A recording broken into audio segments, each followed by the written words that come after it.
Record.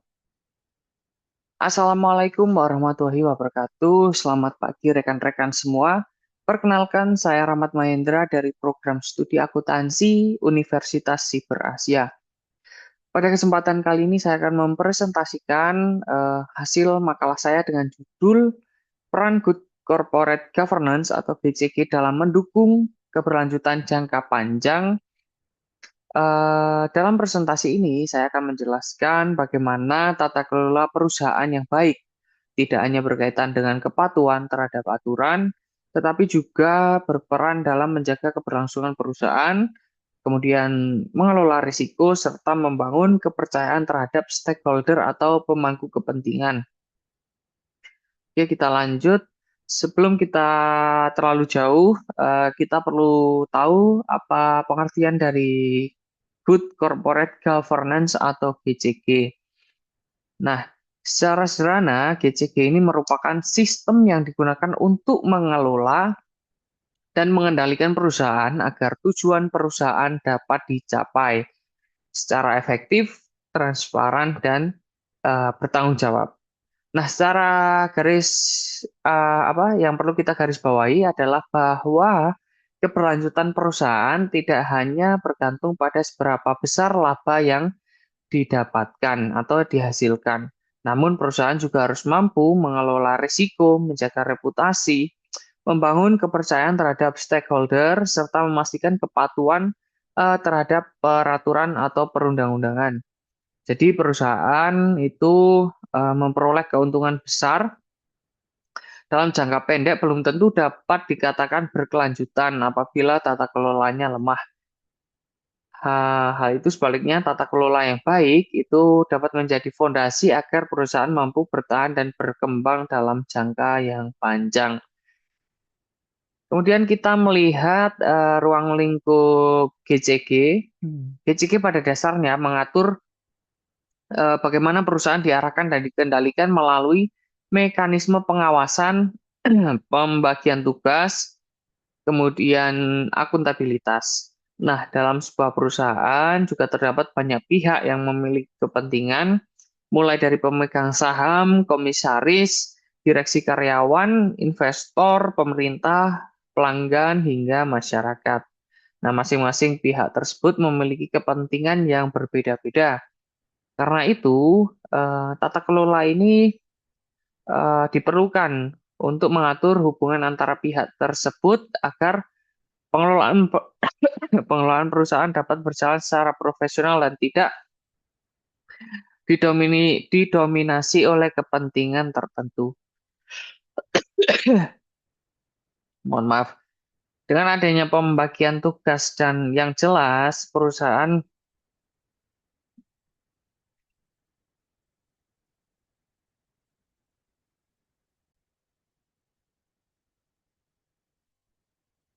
Oke, lanjut. Dengan adanya pembagian tugas dan tanggung jawab yang jelas, perusahaan itu dapat meningkatkan kualitas pengawasan, mengurangi potensi terjadinya penyalahgunaan wewenang. Kemudian pada slide berikutnya, ini adalah prinsip-prinsip inti dari GCG, yaitu ada 5 prinsip. Kita bahas satu-satu.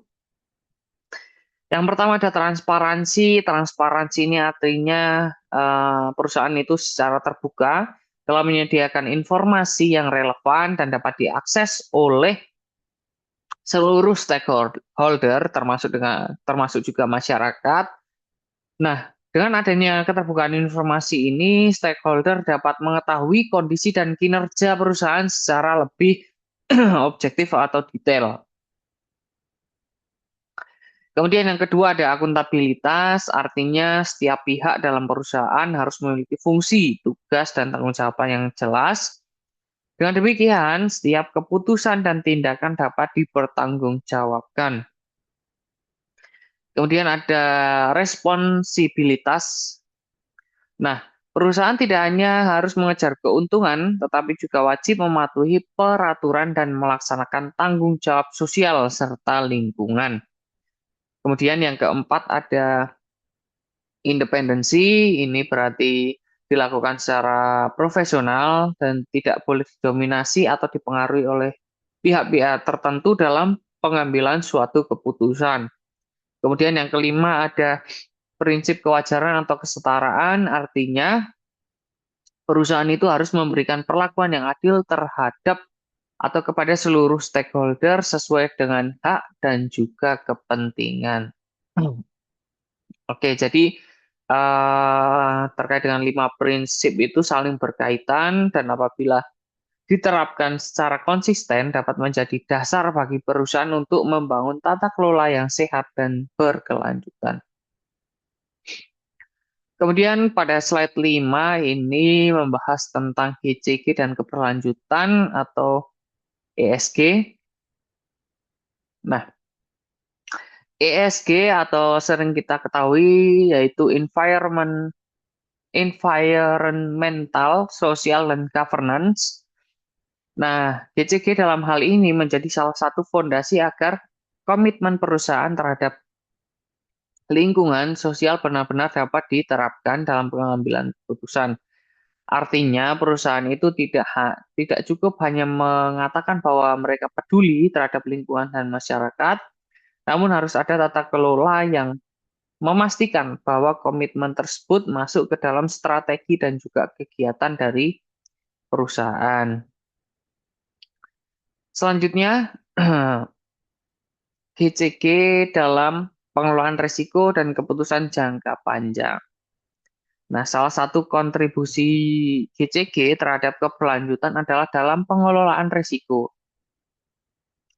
Jadi, setiap perusahaan pasti menghadapi risiko dan tentu di setiap kegiatan kita juga punya risiko. Nah, risiko itu berasal dari kegiatan operasional, keuangan, perubahan regulasi, persaingan usaha, teknologi maupun faktor lainnya.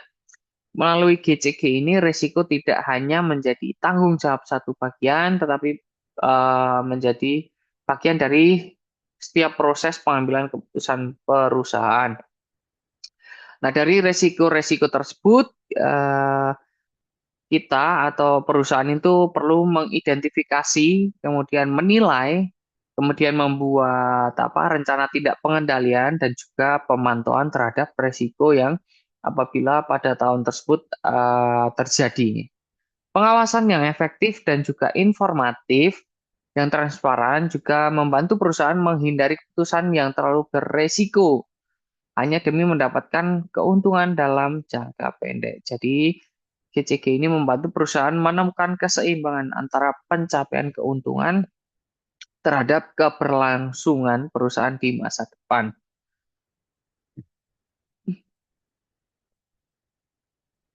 Oke, selanjutnya pada slide ke-7, ini kepercayaan stakeholder dan penciptaan nilai.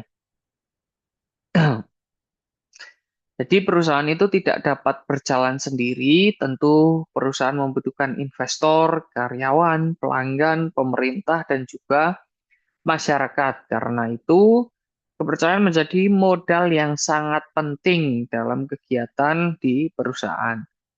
Nah, transparansi, akuntabilitas, responsibilitas dapat meningkatkan keyakinan stakeholder bahwa perusahaan itu dikelola dengan baik dan juga bertanggung jawab.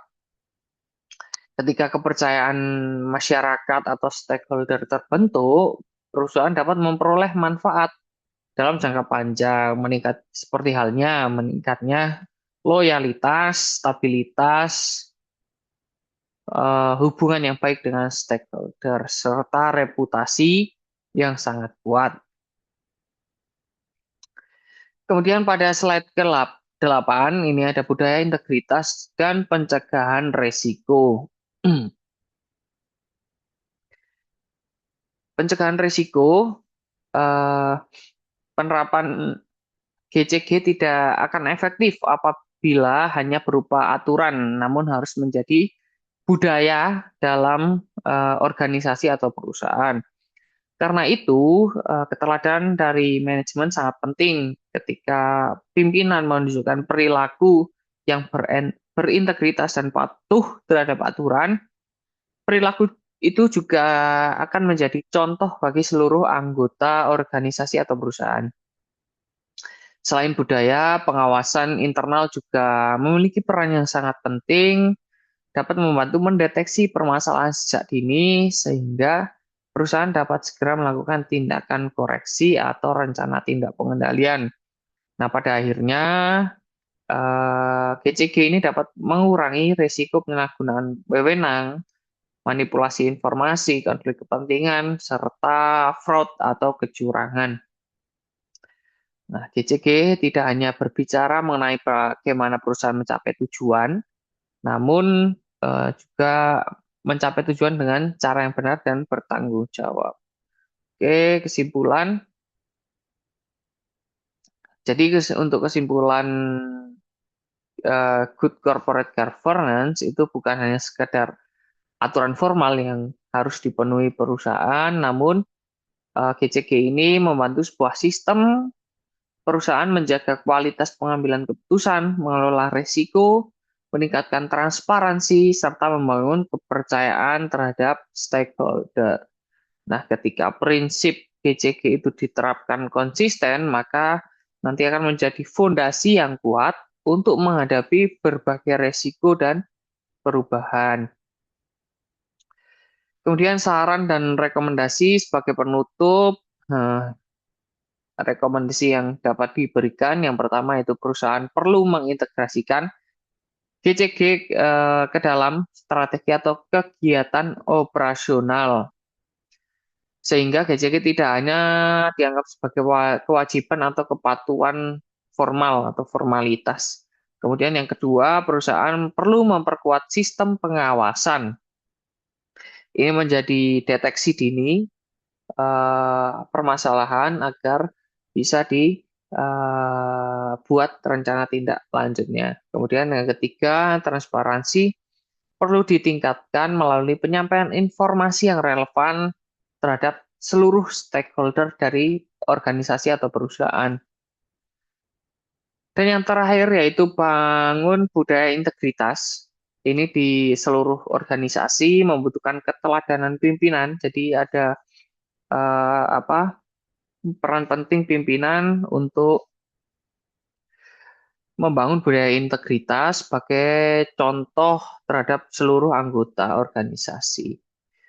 Dengan menerapkan rekomendasi tersebut secara konsisten, perusahaan itu diharapkan mampu mencapai tujuan jangka pendek dan juga keberlangsungan dan menciptakan nilai dalam jangka panjang. Mungkin demikian presentasi yang dapat saya sampaikan mengenai peran good corporate governance dalam mendukung keberlanjutan jangka panjang.